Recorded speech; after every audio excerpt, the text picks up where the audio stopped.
छठ एक इमोशन है, ये तो आप जानते हैं। छठ बिहारियों के लिए जज्बात है, ये आपको पता है। छठ में हमारी बचपन की सारी यादें जैसे एक संदूक से भर के बाहर निकल जाते हैं, ये आप समझ सकते हैं।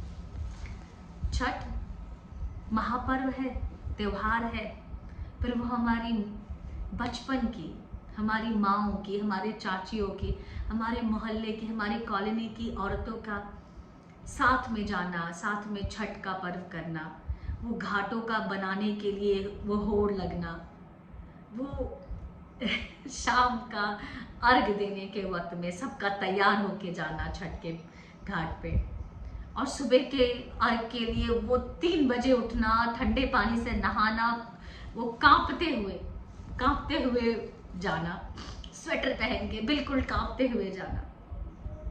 लेकिन जाते ही वहाँ पे जिस तरह का माहौल होता है, जिस तरह की वो लोकगीत से सराबोर वो पूरा माहौल होता है, जिस तरह से माएँ गाती होती हैं, वो सुरीली आवाज़, वो शारदा सिन्हा की का बजता हुआ ऑडियो, वो गीत, वो अनुराधा पौडवाल,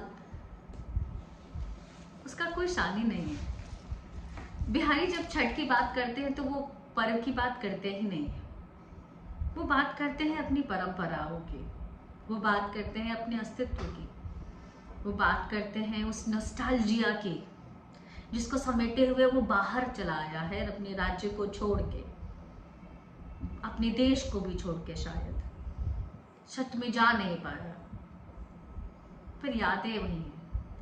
शरीर कहीं और होता है पर आत्मा वही पुराने छठ घाट पे खड़ी होती है।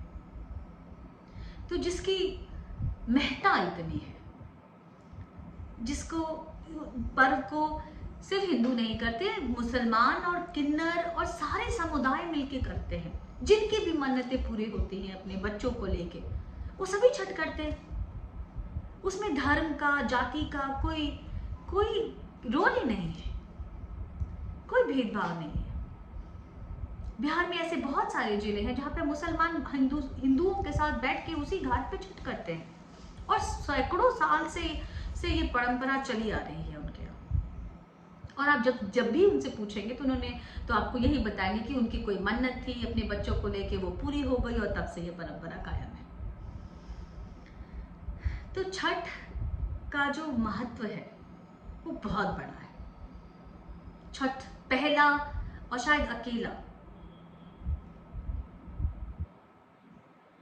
छठ सबसे पहला इन्वायरमेंट को समर्पित और इन्वायरमेंट को समर्पित, प्रकृति को समर्पित पर्व है, जहाँ पे हम ये बताते हैं कि सूर्य और प्रकृति के बिना जीवन नहीं हो सकता।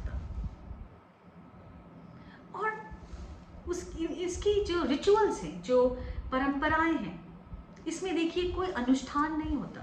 अनुष्ठान के लिए किसी पंडित की जरूरत नहीं होती, सब कुछ व्रती और उसके परिवार वाले ही कर लेते हैं। भक्त और भगवान के बीच में कोई दीवार नहीं होती।